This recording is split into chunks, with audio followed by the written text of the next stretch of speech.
Ini luar biasa sekali ya, di tengah pandemi justru ada sektor usaha di tanah air atau industri dari kelapa sawit yang justru masih mampu bertahan dan tidak terdampak signifikan begitu dengan adanya pandemi. Tidak, bahkan boleh saya katakan tidak ada dampaknya lah, bukan luar tidak biasa. terdampak.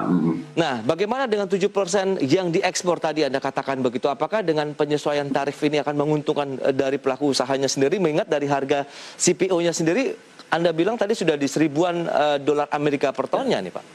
Jadi sebetulnya tidak ada isu terkait dengan kebijakan pajak ekspor maupun pungutan ekspor, karena memang kita sebagai pelaku usaha di sektor industri sawit ini sangat mendukung setiap kebijakan yang dikeluarkan pemerintah, apalagi kalau tujuan akhir atau goals yang ingin dicapai dari kebijakan tersebut justru untuk mendorong kemajuan dari industri kelapa sawit. Seperti tadi saya sebutkan di awal bahwa kebijakan pajak ekspor ya kan yang tarifnya itu progresif, dan kalau saya nggak salah di bulan Juli kemarin kita dikenakan tarif sekitar, karena harga patokan ekspornya 1048 US dollar per ton, jadi tarif pajak ekspornya sekitar 93. Ya kita mendukung kebijakan tersebut dan tidak ada persoalan dengan industri.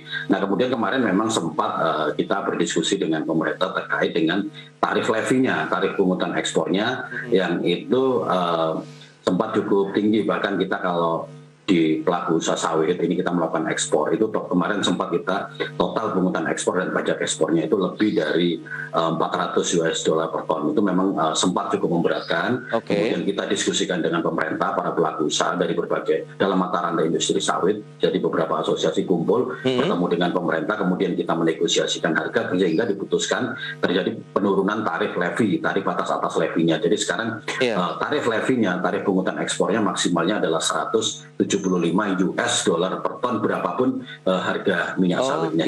Nah ini cukup menggembirakan, karena memang seperti saya sampaikan bahwa di satu sisi semua pelaku usaha sektor kelapa sawit ini mendukung kebijakan pemerintah termasuk kebijakan pungutan ekspor, karena itu satu untuk menjamin stabilitas harga CPO di pasar dunia, kemudian yang kedua juga untuk mendukung program mandatory biodiesel yang dilaksanakan oleh pemerintah, dan ketiga pada ujungnya adalah meningkatkan kesejahteraan petani sawit, karena kita tahu sekarang ketika harga CPO-nya tinggi, maka yang menikmati harga bukan hanya pelaku usaha tapi juga para petani kelapa sawit yang menjual TBS-nya ke perusahaan-perusahaan. Nah itu dia. Itu juga